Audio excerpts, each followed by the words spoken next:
Assalamualaikum warahmatullahi wabarakatuh. Selamat siang, salam sejahtera untuk kita semua. Kami kelompok 2 biopsikologi akan mempresentasikan hasil kerja kami, yaitu tentang pengendalian internal. Selanjutnya saya akan memperkenalkan anggota dari kelompok kami. Yang pertama ada saya sendiri, Rea Anwar Farid, lalu Sabrina Labibah, Farah Sabila Syaza, Elisa Retno Nugrahani, Regina Dwi Kirana, Raffian Alfiansyah, dan yang terakhir Mos Syahirul Alam. Lalu kami membagi materi kami menjadi 10 bagian. Yang pertama ada homeostasis dan allostasis. Yang kedua ada pengendalian tubuh.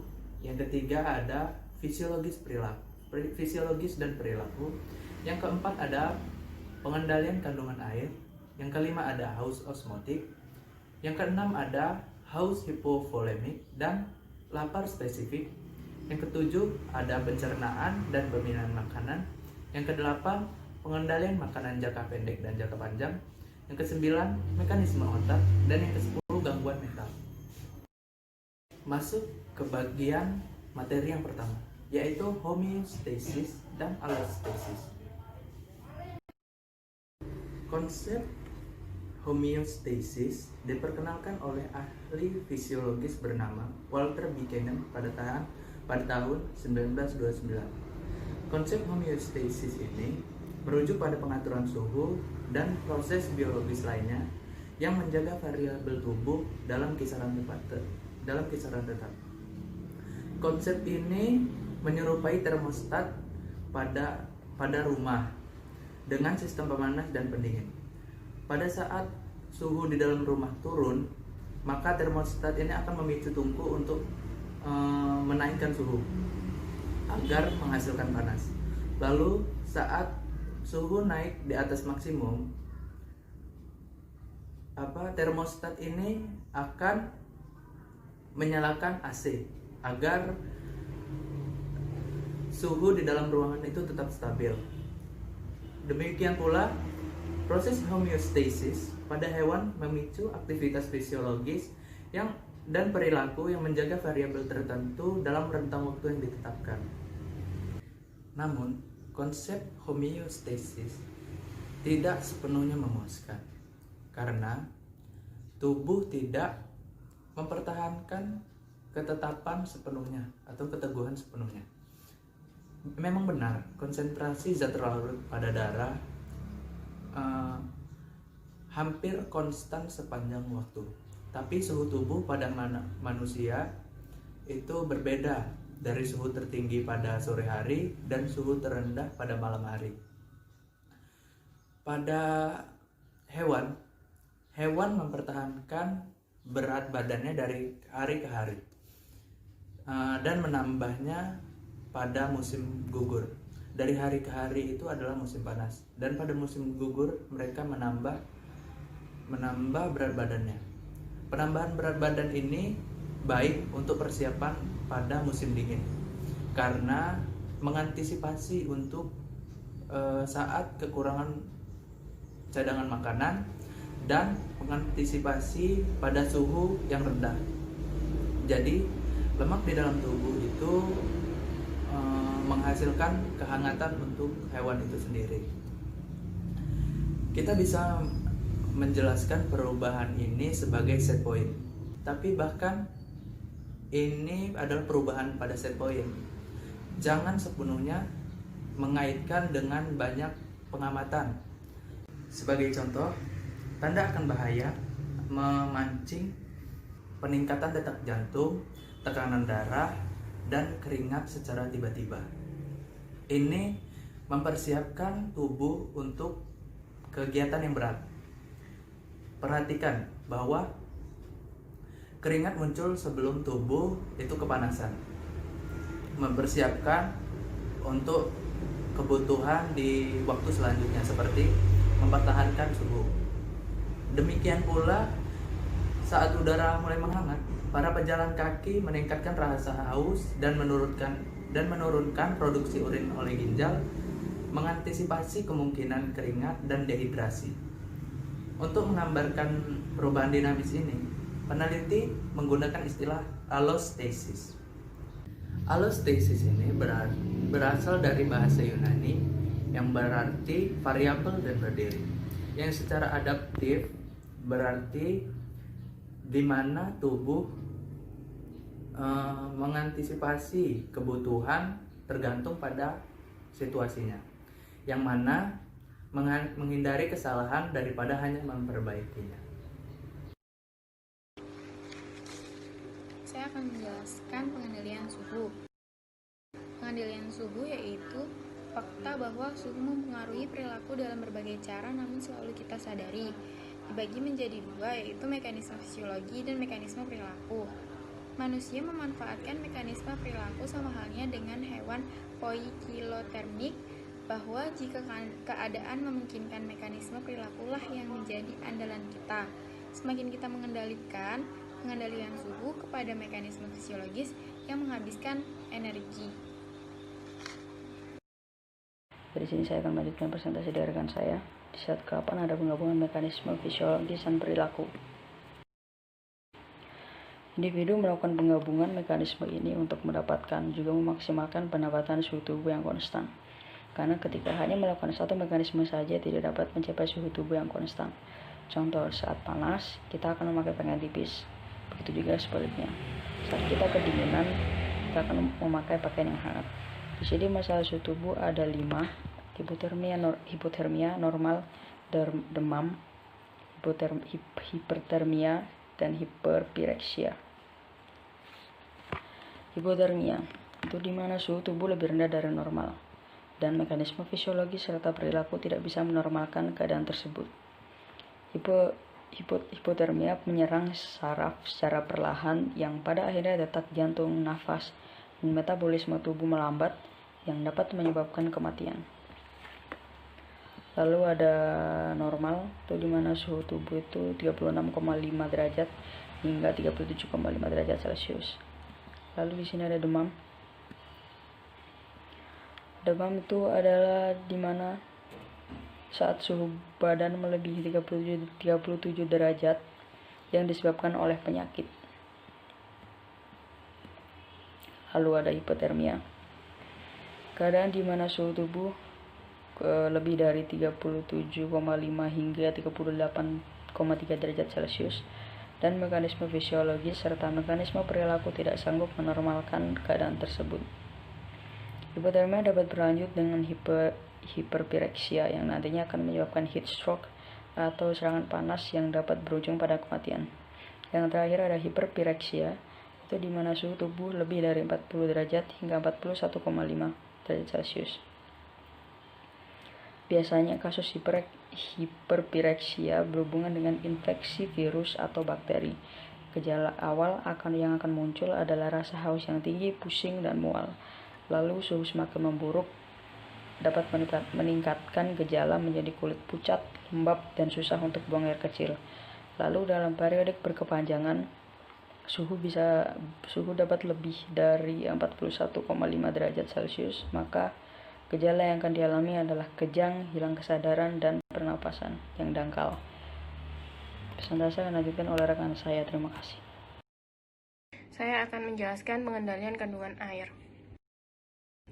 Tiap spesies memiliki cara yang berbeda untuk mempertahankan jumlah kandungan air yang mereka butuhkan. Jika air minum yang kita konsumsi terasa aneh, maka kita akan mengobservasi air dengan cara mengeluarkan urin yang berkonsentrasi tinggi. Di dalam tubuh kita juga terdapat hormon antidiuretik, yaitu hormon yang dapat memicu proses penyerapan kembali air dari urin ginjal sehingga urin lebih terkonsentrasi. Di sini saya akan menjelaskan tentang haus osmotik. Namun sebelum ke materi inti, saya akan menjelaskan sedikit tentang haus.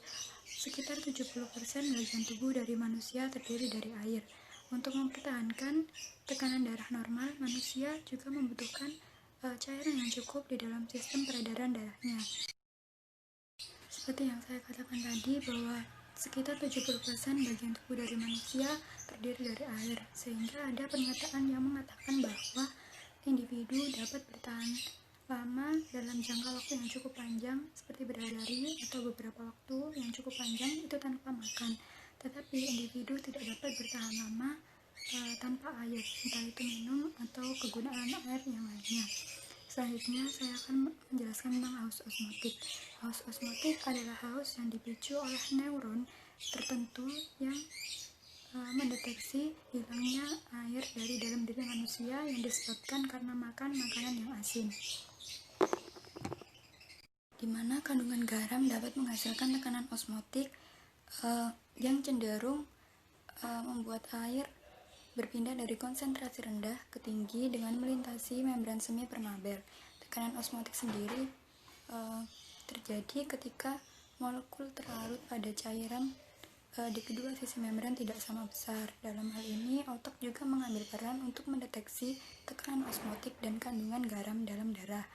Bagian otak yang berfungsi atau mengambil peran dalam hal tersebut bernama organum vasculosum lamina terminalisi dan organ subfornikal.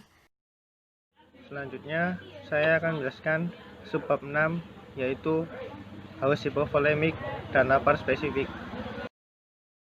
Haus hipovolemik ini berbeda dengan haus osmotik karena kita perlu memulihkan cairan tubuh termasuk garam dan bukan hanya air. Haus seperti ini dikenal sebagai haus hipovolemik, artinya adalah haus yang dipicu oleh volume cairan yang rendah. Jika Anda kehilangan cairan tubuh dalam jumlah yang signifikan ketika berdarah, diare atau berkeringat, maka Anda akan membutuhkan cairan walaupun tidak ada perubahan tekanan osmotik dalam tubuh. Jantung Anda kesulitan memompa darah ke otak dan nutrien tidak mengalir ke dalam sel dengan kecepatan normal. Tubuh Anda akan bereaksi dengan mengeluarkan hormon yang mempengaruhi konstruksi pembuluh darah. Hormon tersebut adalah vasopressin dan angiotensin II. Angiotensin II mengontraksi pembuluh darah untuk mengompensasi penurunan tekanan darah. Lapar spesifik adalah ketika cadangan adrenal tubuh menurun, kelenjar adrenal menghasilkan aldosteron yang menyebabkan ginjal, kelenjar saliva, dan kelenjar keringat mempertahankan garam. Aldosteron dan angiotensin II mengubah karakteristik neuron pada traktus bereaksi terhadap cita rasa, sehingga reaksinya terhadap garam sama ketika bereaksi terhadap lapar terhadap gula. Contohnya, seorang wanita dalam masa menstruasi atau berkeringat beranggapan bahwa makanan kecil yang asin akan terasa sangat enak. Pencernaan dan pemilihan makanan. Banyak reptil makan makanan dalam jumlah besar tetapi jarang. Contohnya, ular yang sering memakan hewan lainnya yang ukurannya jauh lebih besar. Berbanding terbalik dengan mamalia.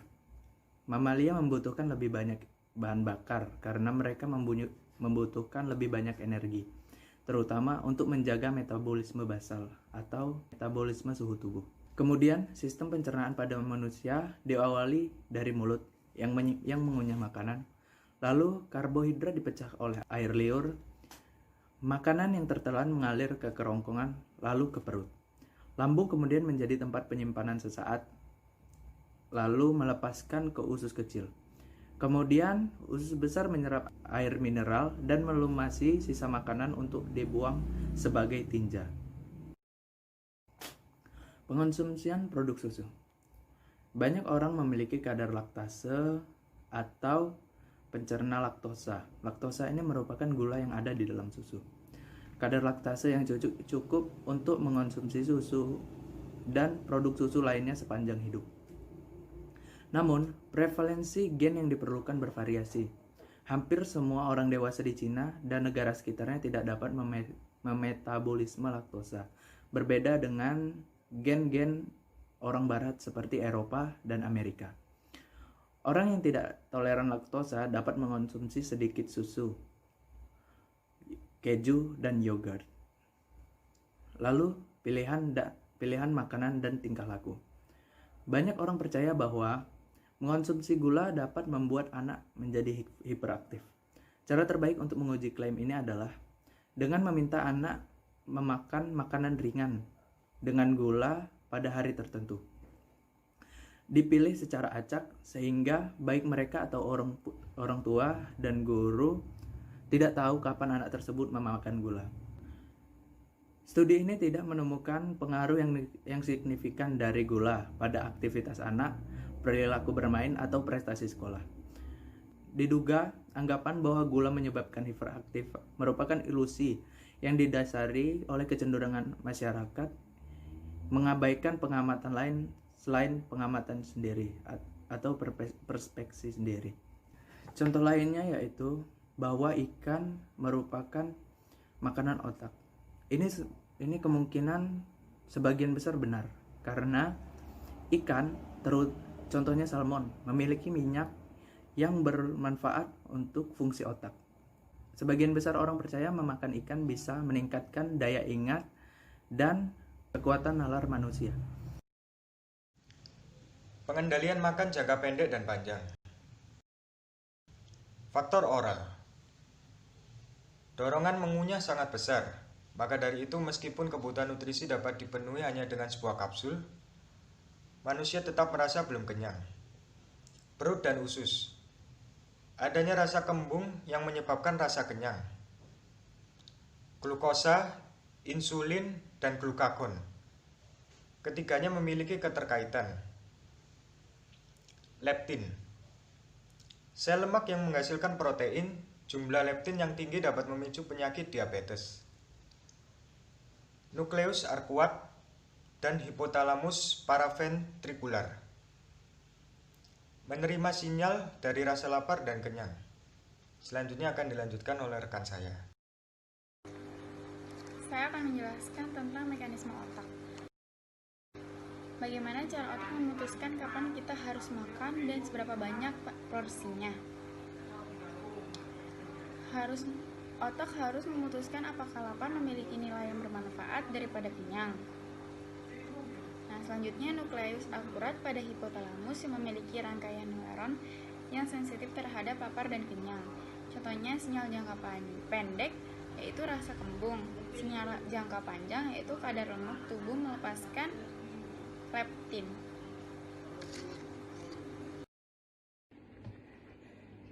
Gangguan makan. Gangguan makan terdapat 6 macam. Yang pertama, genetika berat badan. Penyebab obesitas adalah gen tunggal. Gen tunggal yang paling umum ditemukan adalah sebuah gen termutasi yang mengkode reseptor melanokortin. Salah satu penanggung jawab terhadap rasa lapar. Individu yang memiliki gen termutasi akan menderita obesitas mulai dari anak-anak. Tetapi hanya 5% penderita gen termutasi. Yang kedua adalah anoreksia nervosa. Memiliki kelainan biokimia pada darah dan otak mereka. Pada dasarnya memiliki ketertarikan pada makanan, tetapi diiringi dengan pemikiran takut gemuk. Sebagian besar penderita anoreksia nervosa orang yang perfeksionis dan bekerja. Yang ketiga, bulimia nervosa. Sebuah kondisi ketika seseorang berganti-ganti perilaku antara diet ekstrim dan makanan yang berlebihan. Dan sebaliknya, terkadang mereka memuntahkan kembali makanannya setelah makan dalam porsi besar. Yang keempat, compulsive eating disorder, sebuah kelainan di mana seorang tidak dapat berhenti makan atau dapat dibilang kecanduan dengan makanan. Penderita ini akan terus makan meskipun lapar atau tidak lapar. Tidak akan berhenti makan makanan yang dia sukainya. Yang kelima, pica, sebuah gangguan seorang yang menderita pica akan memakan makanan yang bukan makanan, seperti sabun, besi, bensin, mur, dan lain sebagainya. Dalam beberapa kasus pica, ini banyak dikaitkan dengan kekurangan mineral tertentu dan masalah perkembangan. Yang keenam, penggunaan obat-obatan dalam penurunan berat badan. Menurunkan berat badan secara permanen tidaklah mudah. Pada akhirnya banyak orang yang menggunakan obat-obatan seperti fenfluranin, sibutramine, orlistat. Fenfluranin menimbulkan pengaruh pada otak yang serupa seperti orang yang sudah makan. Efek samping menyebabkan komplikasi. Sibutramine menghalangi proses pengambilan kembali serotonin dan norepinefrin. Orlistat mencegah usus menyerap lemak. Efek samping menyebabkan rasa tidak enak pada usus karena lemak yang menggumpal.